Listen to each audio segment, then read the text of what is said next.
अस्सलाम वालेकुम मेरे दोस्तों, सज्जनों और बेलियों। मैं हूं इज़हार अहमद और वेलकम करता हूं आपको किचन गार्डनिंग चैनल पर। मेरे बच्चों को प्लेटी फ़िश और गपी फ़िश पसंद नहीं आई, इसलिए मैंने फ़िश की फैमिली चेंज कर दी। अब जो फ़िश रखी हैं वो काफ़ी खूंखार मछलियां हैं, देखने पर खूबसूरत भी लगती हैं, कलरफुल भी हैं, लेकिन ये बहुत ही बेरहम हैं। ये है सिकलेट फैमिली, जो कि गोश्तखोर है।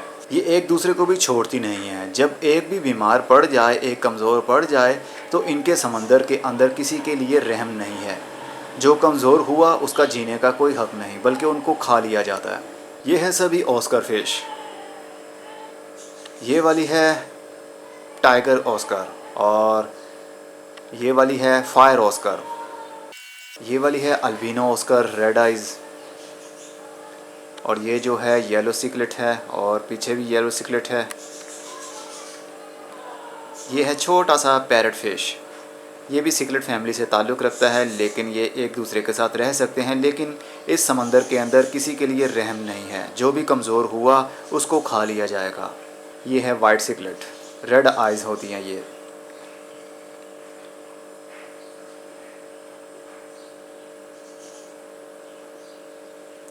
ये भी सिकलेट है, लेकिन मुझे इसका नाम मालूम नहीं है। ज़ेब्रा की तरह इसके ऊपर निशान हैं, जो कि काफ़ी खूबसूरती में इजाफ़ा करते हैं। इसके ब्लू ब्लू सी लाइंस इसकी बहुत ही खूबसूरत लगती हैं।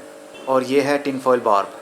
ये भी गोश्तखोर मछली है, लेकिन बहुत ही एक्टिव है। ये रेड आइज़ है। ये काफ़ी खूबसूरती में इजाफ़ा कर रही है एक्वेरियम में, और इनके सभी के साइज़ बहुत ही जल्दी इंक्रीज़ भी होते हैं। जो गोल्ड फ़िश का साइज़ है वो जल्दी इंक्रीज़ नहीं होता है, लेकिन ऑस्कर फ़िश जो गोश्तखोर होती हैं उनका साइज़ बहुत जल्दी इंक्रीज़ होता है। और ये है ब्लू कारा। ब्लू कारा बहुत ही खूबसूरत मछली है। ये असल में एक्वेरियम के अंदर मेरे पिंक लाइट लगी हुई है। अगर तो ब्लू रंग की इसके अंदर लाइट हो तो इसके कलर और भी शाइन करेंगे। इस तरह चमक आएगी जिस तरह कोई मोती चमक रहे हों। इस एक्वेरियम के अंदर सबसे महंगी यही मछली है। 1000 रुपये का पेड़ है ये ब्लू कारा। ये काफ़ी छोटी हैं। अभी इनके अंदर मेल और फीमेल कौन सी है ये तो हमें पता नहीं चल पाएगा जब तक ये बड़ी नहीं हो जाती। और ये मछलियाँ ऐसी हैं, सिर्फ पैर की हद तक रहना पसंद करती हैं। बहुत ज़्यादा कम्युनिटी में अगर हम मछलियाँ रखेंगे तो वो फ़ाइट करती हैं, एक दूसरे को मार भी देती हैं।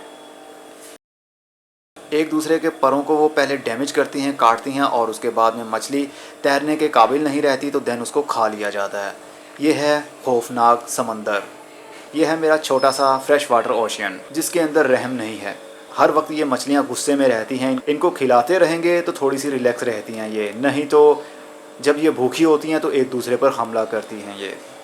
एनीवे, मछलियाँ जो खूबसूरत हैं, टाइम पर इनको खाना खिलाते रहेंगे तो ये इसी तरह चलती रहेंगी और साइज़ भी जल्दी इंक्रीज़ होगा इनका। मेरा कोई पता नहीं है, बच्चों का कोई पता नहीं। जब वो कहेंगे कोई और फैमिली रखनी है, देन मैं ये सारी मछलियाँ लूँगा, एक्वेरियम पेट शॉप पर जाऊँगा, वहाँ पर जाकर ये रख कर कोई और भी ले सकता हूँ मैं। मेरी मछलियाँ अक्सर दुकान वाले ले लेते हैं, क्योंकि मेरी मछलियों की हेल्थ बहुत ही अच्छी रहती है, कभी वो बीमार नहीं पड़ते हैं। क्योंकि ऑक्सीजन का काफ़ी हद तक मैं ख्याल रखता हूँ, इनका खुराक का ख्याल रखता हूँ। अगर कोई फ़िश एक दूसरे को मारने लगती है तो फ़ौरन से मैं उसको अलग कर देता हूँ, या तो वापस कर देता हूँ जाके, या चेंज करके कोई और ले आता हूँ मछली। इस तरह एक्वेरियम का माहौल भी अच्छा बना रहता है। ये सारे के सारे टैंक मैट तो हैं, लेकिन लॉन्ग टर्म के लिए नहीं। लॉन्ग लाइफ के लिए अगर आप रखना चाहते हैं तो एक पेड़ आप रखें या 2 पेड़ रखें। पेड़ की सूरत में रखें। छोटे से एक्वेरियम में नहीं रह सकती हैं, एक दूसरे पर हमला करती रहेंगी, क्योंकि ये अपने अपने इलाके डिवाइड कर लेती हैं। जिस तरह मैंने ये पत्थर रखे हुए हैं कोरल, ये भी किसी का घर है, ये भी किसी का घर है, और ये छोटे वाला भी किसी का घर है, और ये जो पावर हेड फ़िल्टर मैंने लगाया हुआ है इसके पीछे भी कोई ना कोई मछली छुप जाती है जाकर।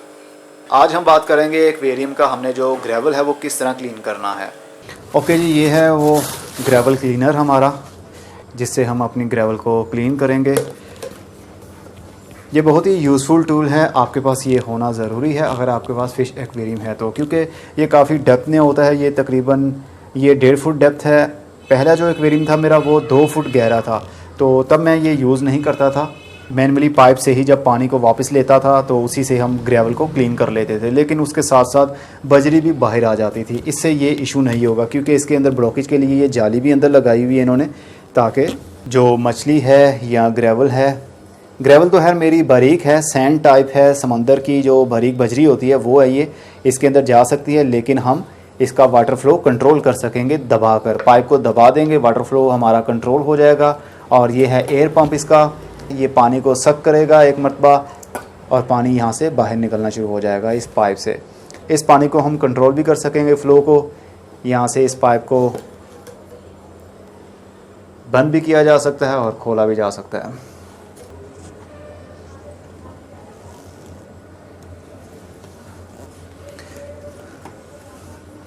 अब ये वाला पाइप जो है ये जाएगा हमारा बाल्टी के अंदर। नीचे एक बाल्टी मैंने रखी हुई है, ये बाल्टी है, इसके अंदर हम पानी को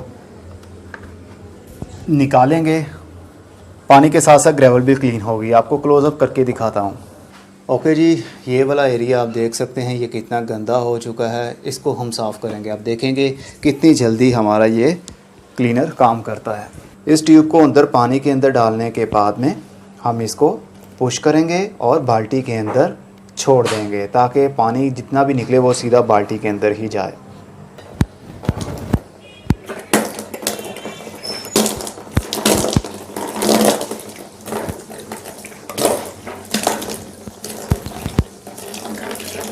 ये पानी आना शुरू हो चुका है। पानी के फ़्लो को कंट्रोल करने के लिए हम यहाँ से इसको पानी को कम कर लेंगे। चलिए अब बजरी को साफ़ करते हैं।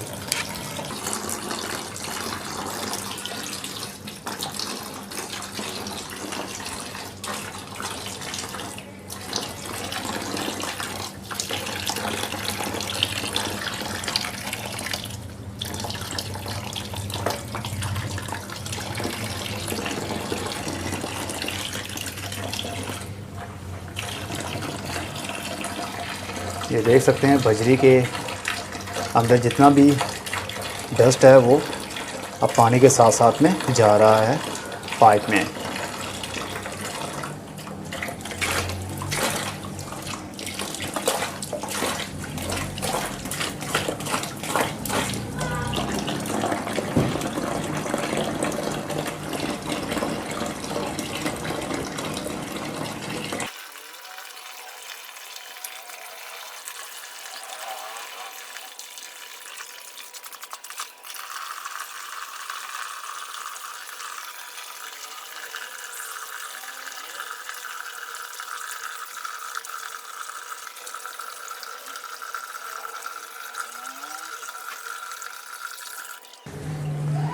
अब कुछ जगह ऐसी है जहाँ पर ये मोटा पाइप ये तकरीबन 2 इंच डायामीटर में है, ये ट्यूब वहाँ पर नहीं घुस सकती, तो हम इस पाइप को यहाँ से खोल लेंगे और जितना मोटा वेस्ट होगा वो ये पाइप सक कर लेगा। बजरी के ऊपर जितना भी मोटा मोटा सा वेस्ट होता है हम बजरी के अंदर पाइप को नहीं लेकर जाएंगे, नहीं तो वेस्ट के साथ साथ बजरी भी हमारी पाइप के रास्ते बाहर निकल आएगी। स्टोन के ऊपर हो, स्टोन के छोटे छोटे से होल्स होते हैं या पानी के अंदर कुछ गंद तैर रहा हो, उसको हम बहुत आसानी से इस तरह साफ़ कर सकते हैं।